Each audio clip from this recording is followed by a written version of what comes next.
오늘 말씀 고린도전서 2장 12절부터 3장 4절까지 말씀입니다. 네, 좀 길죠? 고린도전서 2장 12절부터 3장 4절까지 말씀입니다. 이 말씀 우리 함께 봉독해 볼게요. 시작. 우리는 세상의 영을 받은 것이 아니라 하나님에게서 오신 영을 받았습니다. 그것은 하나님께서 우리에게 은혜로 주신 선물을 우리로 하여금 깨달아 알게 하시려는 것입니다. 우리가 이 선물들을 말하되 사람의 지혜에서 배운 말로 하지 아니하고 성령께서 가르쳐 주시는 말로 합니다. 다시 말하면 신령한 것을 가르치고 신령한 것을 설명하는 것입니다. 그러나 자연에 속한 사람은 하나님의 영에 속한 일들을 받아들이지 아니합니다. 그런 사람에게는 이런 일들이 어리석은 일이며 그는 이런 일들을 이해할 수 없습니다. 이런 일들은 영적으로만 분별되기 때문입니다. 신령한 사람은 모든 것을 판단하나 자기는 아무에게서도 판단을 받지 않습니다. 누가 주님의 마음을 알았습니까? 누가 그분을 가르치겠습니까? 그러나 우리는 그리스도의 마음을 가지고 있습니다. 형제자매 여러분, 나는 여러분에게 영에 속한 사람에게 하듯이 말할 수 없고 육에 속한 사람, 곧 그리스도 안에서 어린아이 같은 사람에게 말하듯 하였습니다. 나는 여러분에게 젖을 먹였을 뿐 단단한 음식을 먹이지 않았습니다. 그때에는 여러분이 단단한 음식을 감당할 수 없었습니다. 사실 지금도 여러분은 그것을 감당할 수 없습니다. 여러분은 아직도 육에 속한 사람들입니다. 여러분 가운데서 시기와 싸움이 있으니 여러분은 육에 속한 사람이고 인간의 방식대로 살고 있는 것이 아닙니까? 어떤 사람은 나는 바울 편이다 하고 또 어떤 사람은 나는 아볼로 편이다 한다니 여러분은 육에 속한 사람이 아니고 무엇이겠습니까? 네. 혹시 이 말씀 들어보셨나요? 교회는 성령과 함께 시작되었다. 네, 이 말의 뜻은 성령께서 교회를 세우셨다는 뜻이죠. 네, 교회는 가치관에 따라서 뜻이 맞는 사람들끼리 모여서 새로운 결사체를 조직하는 것이 아니라 하나님께서 성령을 통해서 당신의 거룩한 성도들을 불러 모아서 교회를 세우신다는 뜻입니다. 그런 점에서 성령께서 교회를 세우셨다라는 말은 교회를 세우신 뜻이 성령 안에 있다는 것입니다. 결국 교회를 교회되게 하는 것, 즉 교회됨의 본질이 성령 안에 있는 것이죠. 그러므로 교회를 이끌어가는 동력 역시도요, 성령 안에 있습니다. 교회 안에 성령이 역사하실 때, 그리고 교회가 그 성령의 이끄심을 충실히 따를 때 비로소 진정한 교회가 될 수 있는 겁니다. 이런 질문 한번 던져볼까요? 왜 교회를 하나님이 세우시지 않고 또 예수님이 세우시지 않고 성령님이 세우셨다고 말할까요? 네, 어리석은 질문이 될 수도 있습니다. 하나님은 삼위일체시잖아요. 그러니까 성령님이 교회를 세우셨다는 말은 즉 하나님이 세우셨다는 말이 되기도 하고 예수님이 세우셨다고 하는 말이기도 하죠. 근데 그럼에도 불구하고 우리가 성령이 교회를 세우셨다, 그 사실이 중요한 이유는 성령이 하나님과 예수님을 우리와 매개해 주시는 분, 보혜사라고도 하죠. 매개해 주시는 분이시기 때문입니다. 하나님은요, 초월자시죠. 초월자라는 말은 하나님이 우리의 인식과 감각의 그 세계 너머에 계신 분이라는 뜻입니다. 그래서 우리는 하나님을 알 수도 없고 보거나 듣거나 만지거나 냄새 맡거나 맛볼 수 없죠. 그럼에도 불구하고 우리는 하나님을 안다고 말합니다. 그리고 또 하나님을 경험하기도 하죠. 그럼 무엇 때문에 우리가 하나님을 경험할까요? 그게 바로 성령님의 역할 아니겠습니까? 하나님께서 성령으로 우리 가운데 계시기 때문에 우리는 성령을 통해서 하나님을 알 수 있고 또 하나님을 경험할 수 있게 되는 겁니다. 그러므로 성령이 교회를 세우시고 이끄신다는 말은 교회를 향한 하나님의 이끄심이 단지 형이상학적인 인식세계 속에 혹은 교리의 세계 속에 머물지 않고 오늘 우리의 현실 속에 들어와 있다는 뜻이죠. 그런 점에서 하나님은 교리 속에 계시는 분도 아니신 겁니다. 하나님은 우리의 생각 속에 또는 상상 속에 계시지도 않죠. 하나님은 우리의 삶 속에 그리고 우리 교회 공동체 현실 속에 들어와 계시는 겁니다. 그것이 바로 성령께서 교회를 이끄신다는 말의 의미인 것이죠. 마찬가지로요, 예수께서 교회를 세우셨다라고 정의하면 그것은 단지 과거의 시간에 머무는 것이 될 수도 있습니다. 우리가 그렇게 인식될 수도 있다는 거예요. 예수님은 주전 한 6년부터 4년 사이에 태어나셔서 이 땅에서 한 30여 년의 시간을 사시면서 갈릴리에서 하나님 나라의 복음을 선포하신 분이시죠. 이처럼 예수의 사건은 구체적으로 역사의 한 시기에 이 땅의 한 지점에 일어난 과거의 사건이기 때문에 우리가 교회를 정의할 때 예수가 교회를 세우셨다라고 말하기가 어렵게 되는 겁니다. 왜냐하면 그렇게만 평가하면 그것은 단지 교회의 역사적인 기원을 말하는 것으로만 설명할 수 있는 내용이 되기 때문이죠. 하지만 성령께서 교회를 세우셨다라고 정의 내리는 것은 그 단지 교회의 역사적인 시발점, 기원을 말하는 것이 아니라는 겁니다. 왜냐하면 성령은 현재의 영이시기 때문입니다.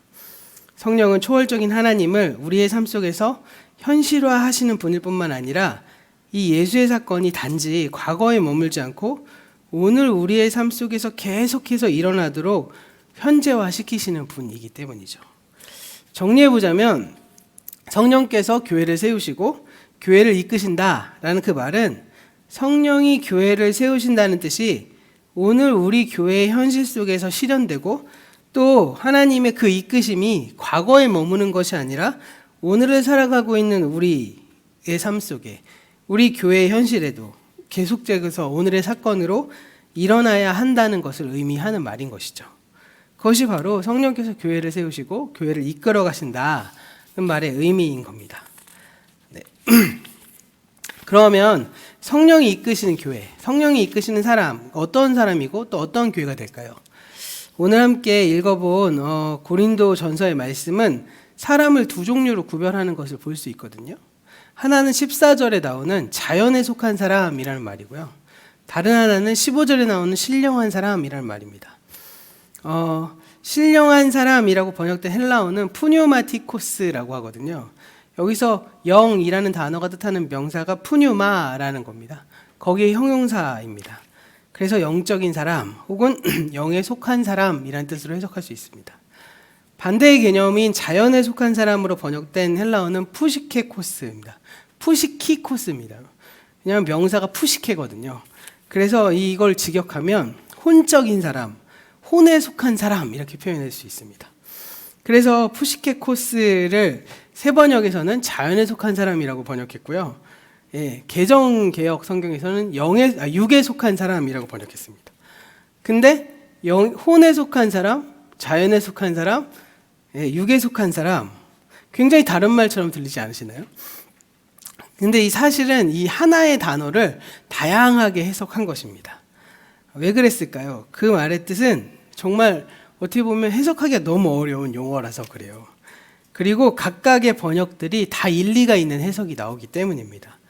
그런데 우리가 이 자세한 내용을 모른 채 그냥 단순히 단어 가지고 혼, 영, 육 이런 단어만 가지고 상식적으로 이해하면 오늘 말씀은 오해 소지가 발생하기 시작합니다. 그래서 방금도 말씀드렸듯이 각각의 이름들이 다 일리가 있는데 각각의 이름들이 다 오해의 소지가 있게 되는 것입니다. 그래서 오늘은 먼저 이 용어에 대해서 좀 정리를 하고 넘어가려고 하는데요. 사실 지금까지도 어려우셨죠.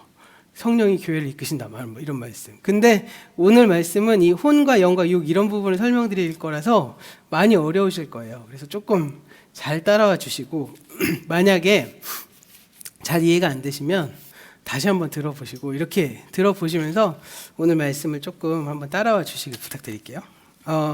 먼저 영에 속한 사람과 혼에 속한 사람은 어떻게 구별될까요? 그리고 영에 속한 사람은 어떤 사람일까요? 얼핏 들으면 이 말은 혼적인 세계와 영적인 세계를 구별하는 것으로 우리가 오해할 수 있습니다. 혼에 속한 사람은 예를 들어서 정신세계 또는 이성의 한계 내에서 살아가는 사람이라면 영에 속한 사람은 영적인 세계랑 교류하면서 살아가는 사람이라는 뜻으로 우리가 오해할 수 있습니다. 그런데 이렇게 말씀드리면 오늘 말씀의 의미가 전혀 파악이 안 돼요. 해석이 안 된다는 겁니다. 그러니까 만약 그렇게 이해한다면 영적인 사람, 영에 속한 사람은 예를 들어서 환상을 본다거나 예지몽을 꾼다거나 귀신과 소통하거나 아니면 어떤 신령한 은사를 받아서 방언을 하고 병을 고치는 능력을 가졌거나 이런 사람을 가리킬 수밖에 없겠죠. 우리의 이미지, 영적인 사람 하는 이미지를 보면. 그래서 우리는 영적인 사람, 영에 속한 사람, 신령한 사람 이렇게 얘기하면 자연스럽게 기독교 안에서는 성령의 능력이 엄청 센 사람 이거 이렇게 상상하기 시작합니다. 그런데요, 그런 이미지로 따라가는 사람들이 결국 누구였을까요? 바로 그 사람들이 고린도 교회 사람들이거든요. 고린도 교인들은요, 영적인 은사에 뛰어난 사람들이었다고 말씀드렸죠. 그런데 바울은 오늘 말씀에서 고린도 교인들이 영에 속한 사람이 아니라 혼에 속한 사람과 연결시키고 있어요. 그러니까 14절에 말한 자연이 속한 사람, 혼에 속한 사람이 바로 고린도 교회 교인들을 빗대어서 말하고 있는 거거든요. 더 나아가서 오늘 말씀 마지막에 3장 3절에 보면 고린도 교인들을 가리켜서 뭐라고 말하죠? 육에 속했다고 말을 합니다. 그런데 이 말은 또 다른 혼동을 일으킨다는 거예요. 육에 속한 사람은 헬라어로 사르키코스라고 하거든요. 육체를 뜻하는 명사 사락스라는 말인데 이걸 이제 형용사로 바꿔서 사르키코스 이렇게 말합니다. 바울은 그런데 이 고린도 교회를 가리켜서 영에 속한 사람이 아니라 혼에 속한 사람, 그리고 심지어는 육에 속한 사람이다 라고 부르고 있습니다. 그런 점에서 이 말을 좀 종합해서 보면 영에 속한 사람이란 어떤 영적인 기능에 특화되어 있는 사람이라는 뜻으로 쓰인 것이 아니라는 것을 우리가 알 수 있게 되는 것이죠. 그런데 왜 이렇게 이게 이해하기가 어렵고 힘들까요? 우리는 보통 혼, 영, 육 이런 단어를 들으면 분석적으로 이해합니다. 예를 들어서 어떤 분들은 인간의 존재가 영혼과 육체 두 부분으로 나뉘어져 있다고 생각하는 분들도 있고요. 어떤 분들은 영과 혼과 육으로 이 세 부분으로 나뉘어져 있다고 생각합니다. 그래서 막 논쟁이 벌어져요. 기독교 내에서도. 혹시 이런 거 궁금해 보신 적 있나요? 인간은 영혼과 육으로 나눈 건가? 영과 혼과 육으로 나뉘었나? 이런 거 궁금해 보신 분들 계셨습니까? 사람은 두 부분으로 나눠져 있을까요? 세 부분으로 나눠져 있을까요? 네, 정답은요, 저도 모릅니다. 그리고요, 둘이든 셋이든 성경은요, 사람의 존재를 그런 식으로 나누지 않습니다. 사실 우리가 성경에 대해서 가장 심각하게 오해하고 있는 것 중에 하나가 바로 이것이거든요. 성경이 말하는 사람의 존재는 둘이든 셋이든 몇이 됐든 그렇게 나눌 수 없는 하나의 통합적이고 전인적인 존재로 봅니다. 이 땅에서는 영혼과 육체를 가지고 살다가 죽으면 육체는 썩어지고 영혼은 천국 가고 그런 게 절대 아니에요. 오해하시면 안 돼요. 우리가 이게 왜 이렇게 강하게 박혔는지 아시나요? 저희 어머니도 저는 이렇게 얘기하다가 막 이제 추도 예배 갖고 막 이런저런 장난치고 막 이렇게 얘기했을 때 제가 돌아가신 분들을 왜 예배하냐 막 이렇게 장난쳤는데 그때 이제 어머니가 죽으면 육체는 썩어지고 영혼이 하늘 천국에 가고 어쩌고 막 이렇게 얘기하시길래 기독교 그런 거 아니야 라고 얘기했다가 이해를 못 하셨거든요. 대부분 다 그렇게 생각해요. 육체는 썩어지고 영혼이 저 하늘나라, 그리고 만약에 하나님 나라가 이 땅에 임하면 그 영혼으로 우리가 하나님 나라를 맞이하는 이렇게 생각합니다. 근데 성경은 절대 그렇게 얘기하지 않다는 거예요. 전에도 제가 잠깐 말씀드렸지만 이것은 성경이 말하는 것이 아니라 그리스 철학 사상입니다. 이 땅에서 영혼과 육체를 가지고 살다가 죽으면 영혼은 불멸하고, 그래서 영혼 불멸설이라고 하죠. 플라톤이. 육체는 썩어지는. 그래서 이게 바로 이제 그리스 헬라 철학자 플라톤의 사상인데, 플라톤이요 파이돈이라는 책에서 쓴 내용입니다. 이 파이돈은 소크라테스가 독약을 마시고 죽기 전에 그의 제자들과 나눈 대화의 자리에서 이 파이돈이라는 사람이 그 내용을 쓴 글이거든요. 그래서 전달한 형식으로 되어 있는 책입니다. 이 책의 그래서 부제가 영혼에 관하여 라는 제목을 함께 가지고 있습니다. 그러니까 문자적으로는 소크라테스의 말이지만 소크라테스가 말하는 형식을 빌려서 플라톤이 자신의 사상을 전개하는 방식으로 쓴 책입니다. 이 책의 내용을 설명드리기보다 이렇게 플라톤을 따르는 헬라 사상은 사람을요 영혼과 육체 이 두 부분으로 나뉘고 있다고 가르치고요.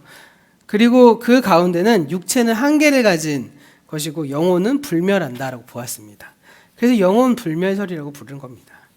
이것이 플라톤의 사상이고 플라톤의 사상이 헬라 철학 전체를 대표하고 지배했고요. 심지어 이 사상이 헬라어에도 당연히 영향을 미쳤겠죠. 근데 그 용어가 신약 성경을 기록했던 헬라어 성경에 그대로 녹아져 있어서 막 이 단어가 이렇게 해석되고 저렇게 해석되고 이렇게 된 것입니다. 다시 정리해 보자면 신약 성경이 헬라어로 기록되었기 때문에 신약 성경을 기록할 때 그 언어들을 갖다 쓸 수밖에 없는 것이죠. 요즘에 그 한국어 꾸란 보시나요? 보셨나요 한번? 그 코란이라고 말하죠. 원래 원어 꾸란인데 이 꾸란 보면 성령님, 가브리엘 다 나옵니다. 왜 그런지 아세요? 그 사람 말에 친숙한 언어가 우리 한국에는 벌써 기독교의 용어가 토착화돼 갖고 이 용어가 너무 익숙한 거예요. 그래서 이 꾸란을 한국말로 해석할 때 그 영을 성령님이라고 하고 가브리엘이라고도 하고 이렇게 해석하는 겁니다. 그러니까 그걸 그냥 갖다 쓸 수밖에 없는 것이죠. 성경이 말하는 것은 사람을 영혼과 육체 혹은 영혼 육으로 나누는 것이 아니라 그냥 그 전체를 하나로 보는 거예요. 그런데 이걸 하나로 표현하는 단어가 헬라어는 별로 없습니다. 왜냐하면 헬라어가 전부 나뉘어져 있거든요. 그래서 그 사람을 가리킬 때 몸이라고도 부르고 때로는 혼이라고도 부르고 때로는 육체라고도 부르고 때로는 영이라고도 부르고 막 다양한 단어를 가리켜서 사용할 수밖에 없는 것이죠. 이렇게 성경이 헬라어적인 이분법이 담겨져 있는 언어로 기록되다 보니까 그 언어에 담겨 있는 그 의미가 마치 성경이 전달하는 진리인 것처럼 오해되는 겁니다. 우리가 분명히 알아야 될 사실은요, 이거 굉장히 중요한 거거든요. 언어는요, 진리를 전달하는 그릇에 불과합니다. 그런데 그 그릇을 진리와 혼동하기 시작하는 것이죠. 제일 대표적인 예가 뭐죠? 이단들이잖아요, 이단들. 신천지 보시면 신천지는 비유풀이라 해서 다 이 모든 성경의 내용을 비유로 보잖아요. 근데 이 비유풀이의 내용을 보면 그 신천지가 절대 꼭 하는 것, 절대 하지 말아야 될 것이 있는데 뭔지 아세요? 외국어 성경을 보지 않습니다. 왜 그래요? 그 비유를 풀 때 한국말로 풀어야 되는 거거든요. 원어로 보면 그 비유가 다 틀려질 수밖에 없으니까 한국말에 집착해서 한국말에 해석한 성경, 그게 외국어 성경으로 보면 뭐가 있죠? 어떤 이단들은 킹제임스 버전만 읽는다고 그러잖아요. 성경이 킹제임스 버전만 진짜고 나머지는 다 가짜라고 생각해서 킹제임스 버전 성경만 가지고 있습니다. 그래서 코로나 한참 초창기에 뭐 원어 성경 공부하는 확진자들 막 터졌다 그랬을 때 그분들이 이단이에요. 킹제임스 성경만 가지고 공부하시는 분들이죠. 이런 것들, 이게 뭐예요? 그냥 하나님의 진리의 말씀을 그 시대에 맞는 언어로 담은 건데 그 언어를 진리인 양 착각하니까 이런 문제가 생기고, 그리고 사실 한국 사회도 지난 이제 시간 동안에 지난 한 몇백 년의 시간 동안에 이 서구의 철학 사상이 막 밀려 들어오면서 우리 안에 기복적인 신앙 요소가 가지고 있잖아요. 그 요소 플러스 그 서구의 그 용어들이 들어오면서 영과 혼과 육을 정확하게 갈라내기 시작하고, 그게 이제 형상화되기 시작하니까 거기에 이제 교육이 높아지면서 그리스 철학을 이해하기 시작하니까 기독교가 그리스 철학과 함께 들어오기 시작하고, 그리고 나서 영혼과 육이 영혼 불면설이 해석이 되는 거죠. 그런 식으로 이제 해석되는 겁니다. 그래서 탄핵당한 전임 대통령은 뭐 역사 교과서를 보면서 뭐 혼이 없는 뭐 어쩌고 막 이런 얘기를 하잖아요. 그렇게 구별해서 읽는 게 사실은 어떻게 보면 동양 철학에도 좀 있겠지만 그리스 철학에서 이렇게 따온 것이라고 보면 돼요. 자, 이 설교를 들으시면 들으실수록 혼란이 일어나시나요?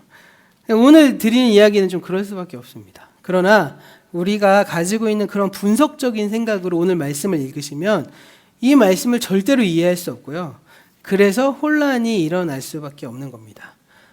그렇기 때문에 어쩔 수 없이 이 부분을 정리하고 지나가야만 하는 것이죠. 다시 처음 질문으로 돌아가서 영에 속한 사람과 혼에 속한 사람은 어떻게 구별될까요? 12절 말씀 우리 화면 좀 띄워주셔서 함께 읽어볼게요.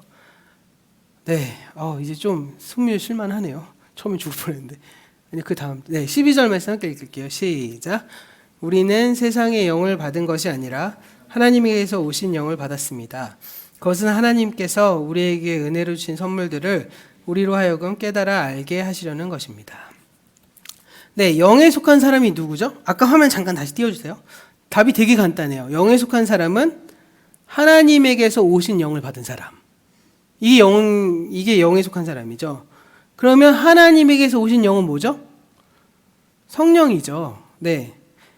사람이 가지고 있는 한 부분으로서의 영을 가리키는 말이 아니라, 그러니까 구성 요소 중에 영이 있는 사람이 있고 없는 사람이 있어 라고 말하는 것이 아닙니다. 외부적인 거예요.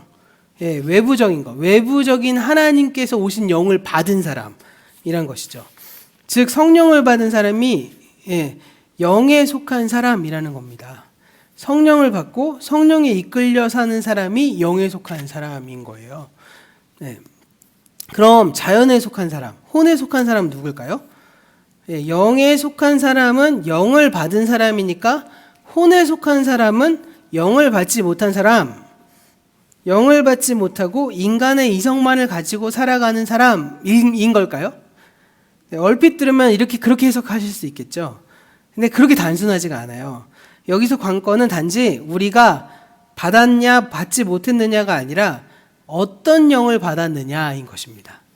조금 전에 읽으신 12절은 이렇게 말하거든요. 다시 한번 띄워주세요. 죄송해요.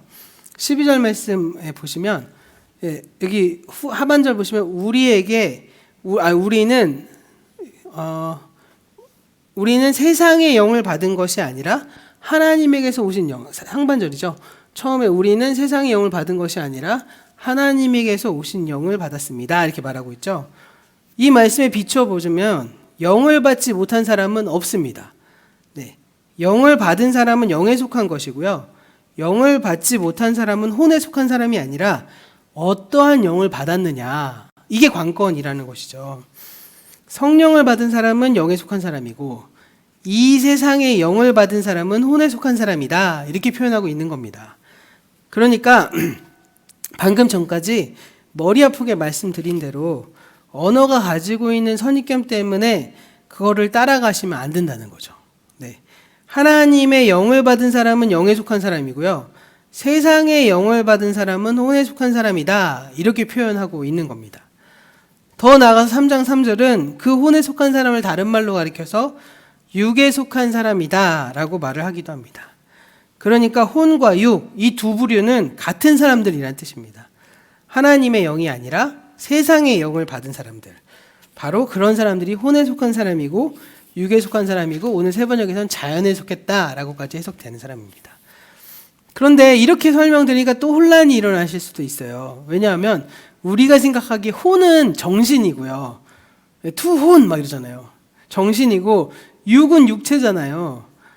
그런데 육체에 속한 사람과 정신에 속한 사람이 똑같은 사람이라고 말을 하고 있으니까 좀 헷갈릴 수도 있다는 거죠. 그러니까 지금까지 우리가 가지고 있는 어떤 생각을 바꾸지 않으면 이해할 수가 없게 되는 겁니다. 오늘 우리가 가지고 있는 선입견을 가지고 오늘 말씀 읽으면 그래서 도무지 이해할 수 없는 겁니다. 그래서 오늘 말씀은 인간이 어떻게 나누어져 있는가, 인간은 어떻게 구성되어 있는가, 이것을 알기 위해서 설교를 하고 이걸 알기 위해서 말씀을 읽으면 안 된다는 거예요. 왜요? 지금 이 말씀은 그런 뜻으로 정의된 게 아니니까. 오히려 문제는 엄청 간단합니다. 오히려 지금까지 읽은 제가 설명드린 내용을 싹 제거하시고 이 말 이거야 라고 딱 그냥 주입하시면 훨씬 더 편하실 수도 있지만 또 이런 내용 나오면 헷갈리실까 봐 설명드린 거예요. 결국에는 하나님의 영을 받았냐 세상의 영을 받았냐 이겁니다. 바울이 말하고 싶은 건요. 그 얘기하고 있는데 그 문제를 다른 표현으로 하다 보니까 오히려 더 복잡하게 이해되어 버린 것이죠. 그런데 설명은 굉장히 복잡하지만 메시지는 굉장히 단순합니다. 확실해요. 바울은 영에 속한 사람이 되라 라고 지금 권면하고 있는 거예요. 고린도 교인들은 지금 영에 속해 있지 않으니까 너 지금 영에 속한 사람이 되어야 해 라고 말을 하고 있는 것입니다. 근데 왜 이렇게 어렵게 말을 하느냐? 그게 아니라요. 바울이 어렵게 말한 게 아니라 우리가 읽고 듣기에 어려운 겁니다. 왜요? 육과 영과 혼에 대한 선입관념이 우리 안에 딱 이미 박혀 있잖아요. 그러니까 오히려 이 당시 말씀을 읽는 사람들은 그렇게 어렵지 않았을 거예요. 근데 오늘 우리가 그 선입관념을 가지고 말씀을 받아들이니까 뭐야 인간이 뭐야 영혼으로 돼 있어? 영이 돼 있어? 혼이 돼 있어? 뭐야 이렇게 해석하고 있는 거죠.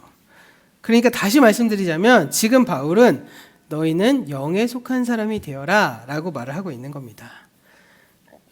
이렇게 한편으로는 영에 속한 사람이 있고요. 다른 한편은 혼에 속한 사람, 육에 속한 사람이 있는데 그럼 이 두 부류의 사람을 우리는 어떻게 구별할 수 있을까요?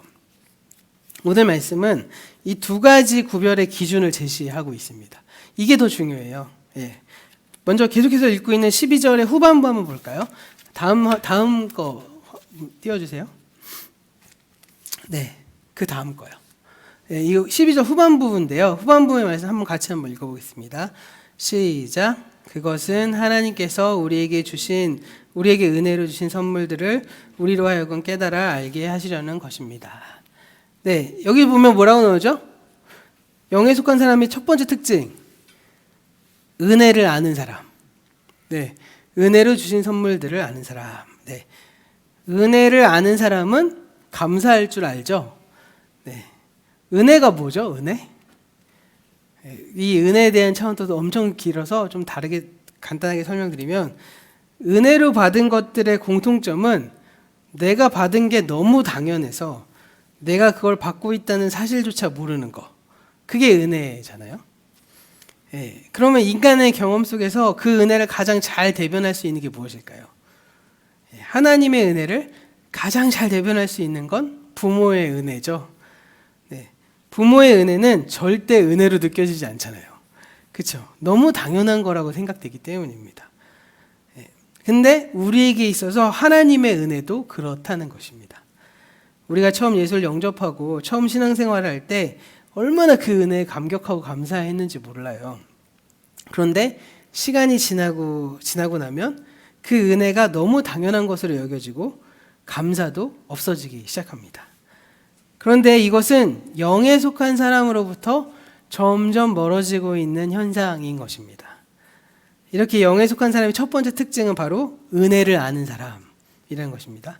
또 다른 특징은 3장 3절에 나옵니다. 우리 3장 3절 말씀 한번 볼까요? 네, 한번 같이 읽어볼게요. 시작.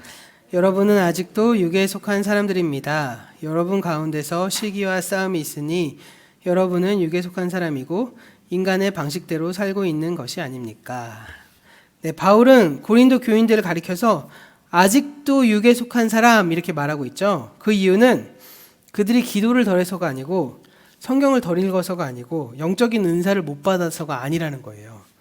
그들이 살아가는 모습을 볼 때 그들은 육에 속한 사람이라는 겁니다. 교회는 그리스도의 몸이라고 했잖아요. 우리가 교회의 일원이라고 하면서 서로 나누고 서로 시기하고 싸우고 있는 모습을 보니 너희는 육에 속한 사람이야 라고 바울은 이야기하고 있는 것입니다. 그런 점에서 그 사람이 영에 속한 사람인지 육에 속한 사람인지 우리가 어떻게 알 수 있을까요? 바로 그 사람이 살아가는 방식을 보면 알 수 있는 것이죠. 영에 속했다, 육에 속했다는 문제가 교리의 문제가 아니고 어떤 특별한 영적인 능력에 관한 문제가 아니고 우리의 삶과 관련된 문제라는 것입니다. 그것이 바로 성경이 성령에 대해서 말할 때 전하고자 하는 핵심적인 메시지예요. 우리는 대부분 성령의 충만을 받았다, 이 사람 성령의 능력이 엄청나 이렇게 얘기할 때 보면 어떻게 생각하죠? 예를 들면 방언 기도를 하거나 예언 기도를 하거나 병 고침의 은사를 갖고 있거나 은사의 힘이 인간의 눈으로 봤을 때 큰 것을 가지고 그 사람이 예를 들면 성령의 능력이 크다, 충만하다 이렇게 말하잖아요. 근데 성경은 절대 그렇게 얘기하고 있지 않다는 겁니다. 바울이 말하는 성령이 충만한 사람, 성령의 영을 받은 사람 첫 번째 뭐예요? 은혜를 아는 사람. 그 은혜에 감사할 줄 아는 사람. 그리고 은혜는 하나로 종합하면 뭘까요? 예수님께서 하나님 나라를 선사하시고 그 나를 위해서, 이 세상을 위해서 자기 몸을 던져서 죽으신 것에 감사하고 그래서 내가 새하늘과 새 땅을 열어갈 수 있는 기회를 얻은 것에 감사할 수 있는 사람. 네, 그것이고요. 두 번째로 무슨 사람? 삶의 변화가 일어난 사람. 이게 성령을 받은 사람의 모습이라는 거예요. 근데 우리는 때로는 그런 사람들을 보고 성령이 충만하다고 안 하고 막 기도를 세게 하는 사람, 오래 하는 사람, 능력이 있는 사람은 성령의 능력이 충만하다고 얘기하잖아요. 그게 아니에요. 그런 점에서 보면 예수 믿어서 삶의 변화가 가장 두드러지게 많은 사람이 성령이 충만하신 분들이고요. 저처럼 예수를 오래 믿었는데 삶이 변하지 않는 사람들은 성령의 충만함이 점점 소멸되고 있는 것이겠죠. 네, 그런 사람들인 것입니다. 그 고린도 교회 사람들이 어땠어요? 영적인 은사가 엄청 많았음에도 불구하고 엄청 그들 안에서 하나님의 이적과 기사가 막 일어났음에도 불구하고 바울은 너희는 육에 속했어 라고 말하고 있는 겁니다. 왜요? 감사할 줄도 모르고 은혜에 감사할 줄도 모르고 두 번째는 삶의 변화가 일어나지 않으니 말입니다. 바로 이런 우리가 이 말씀을 통해서 우리가 이런 생각을 해볼 수 있을 것 같아요.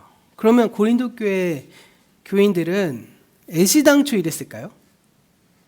아니겠죠. 그들도 처음에는 은혜를 아는 사람들이었을 겁니다. 그들도 처음에는요, 공동체 안에서 이 편차가 많았을 거잖아요. 신분의 편차, 재산의 편차가 많았음에도 불구하고 교회로 이미 묶여 있었잖아요. 그러니까 그 사람들의 삶의 모습도 굉장히 신선했을 겁니다. 아마 그들의 삶의 방식을 볼 때 영에 속한 사람임을 드러내는 그러한 삶의 모습들이 많았을 거예요. 그런데 시간이 지나면서 어느새 영에 속한 공동체는 의 모습을 보여주지 못하고 결국 현실의 삶 속에서 현실적 사건으로 증거하지 못하면서 그냥 그들이 가지고 있는 영적인 능력에 따라서 파당을 만들고 그것을 서로 시기하고 싸우면서 자기네들이 오히려 예수 그리스도의 몸이라고 착각하고 있었다는 것이겠죠.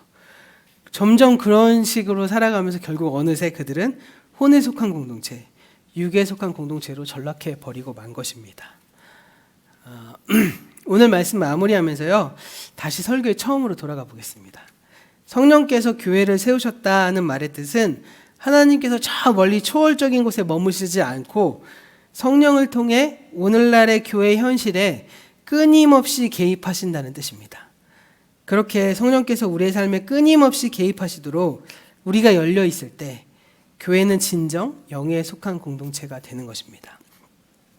그래서 성령께서 교회를 이끄신다는 말은 예수의 사건이 과거에 머무는 것이 아니라 오늘 우리의 교회 그리고 나의 삶 속에 현재의 사건으로 계속해서 일어나고 있다는 것입니다. 그렇게 성령의 역사가 오늘도 계속하여서 살아있을 때 교회는 영에 속한 공동체가 되는 것이죠. 그런 의미에서 성령께서 개입하신다는 것은 어떤 특별한 영적인 현상이 나타남을 의미하지 않습니다. 성령이 개입하신다는 것은 교회의 삶의 방식에 성령의 개입하심을 의미하고 그래서 어제뿐 아니라 오늘도 교회 삶의 성령에 이끌려 계속해서 변화되어 감을 의미하는 것이겠죠. 그래서 과거와 오늘에 비추어 볼 때 미래도 성령에 이끌려 갈 것이 분명해 보이는 것, 그것이 바로 영에 속한 공동체인 것입니다. 사실요, 어느 교회이든 문제가 없는 교회는 없습니다. 그러나 문제는요, 그 자체로 문제가 되는 것이 아니라 그것이 문제가 될 때 비로소 문제가 되는 것 아니겠습니까? 예를 들어 고린도 교회는 수평적으로 수직적으로 다양한 사회적인 배경을 가진 사람들이 모여 있었습니다. 그것이 심각한 문제가 되어서 교회 분열로 나타났죠. 교인들 사이에 존재하는 다양한 문화적인 차이들, 빈부격차, 이 모두가 문제의 소지가 되었을 것입니다. 그런데 잘 생각해 보시면요, 고린도 교회만 이 문제가 있었을까요? 사도행전의 말씀을 보면 예루살렘 교회도 비슷한 문제가 있었습니다. 히브리파와 헬라파가 나누어서 서로 소통이 잘 안 됐습니다. 그래서 헬라파 과부들, 가난한 사람들이 자주 구제해서 누락되는 일이 생겨났습니다. 그러나 예루살렘 교회는 헬라파에서 7사람을 뽑아서 지도자를 세움으로써 히브리파와 헬라파의 의견을 골고루 반영하는 민주적인 공동체를 만든 것이죠. 그리고 이 교회 내에 존재하는 어려운 이들에게 공평한 도움을 할 수 있는 구제 시스템을 이를 계기로 만들었습니다. 그래서 예루살렘 교회는요, 모든 지체들의 대표성을 가진 민주적인 교회, 그리고 말씀 사역과 구제 사역 양면에서 모범적인 교회가 된 것이죠. 오늘 말씀에 빗대어 보자면 그런 공동체가 바로 영에 속한 공동체인 것입니다. 출처는 잘 모르겠는데요. 이런 말이 있어요. 이런 말 제가 되게 크게 공감했는데 화면 띄워주시면요. 제가 읽어드릴게요. 만약 오늘날 교회에서 성령을 뺀다 해도 우리가 하는 일의 95%는 계속될 것이고 아무도 차이를 알지 못할 것이다. 만약 신약교회에서 성령을 뺀다면 그들이 행했던 일의 95%는 멈췄을 것이고 모두가 그 차이를 알았을 것이다. 어떠신가요? 다시 한번 읽어볼까요? 만약 오늘날 교회에서 성령을 뺀다 해도 우리가 하는 일의 95%는 계속될 것이고 아무도 차이를 알지 못할 것이다. 만약 신약교회에서 성령을 뺀다면 그들이 행했던 일의 95%는 멈췄을 것이고 모두가 그 차이를 알았을 것이다. 네, 이 말은 오늘날의 교회가 성령에 이끌리기보다 그와 다른 육적인 원리들에 따라서 운영되고 있음을 비꼬아서 한 말이겠죠. 부정하기 힘든 뼈아픈 지적입니다. 영에 속한 공동체란 교회가 성령을 빼면 그동안 하던 일의 95%가 멈춰버릴 수밖에 없는 교회. 네, 저는 우리 교회가, 우리 공동체가 이런 영에 속한 공동체로 변화되어 가고 성숙해 갔으면 좋겠습니다. 그렇게 되기 위해 성령께서 오늘 우리 교회의 삶 속에 들어오셔서 마음껏 일하시도록 우리 자신을 내어드리는 일을 계속해 나가야만 합니다. 사람의 몸은요, 나이가 들면 굳어집니다.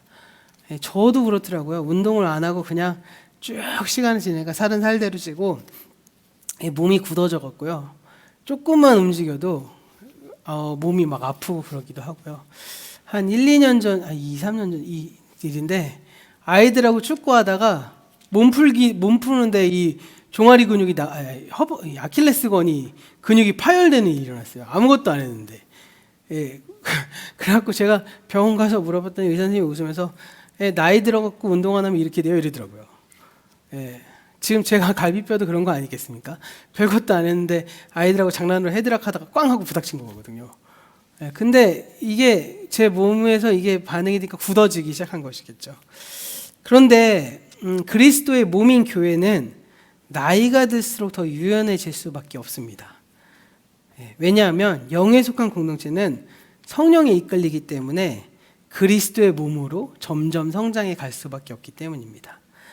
그럼 우리 공동체가 이 시점에서 성령께서 우리를 통해 이루고자 하신 일이 무엇인지 우리가 끊임없이 성령께 물으면서 그 지혜를 얻기에 힘써야만 합니다.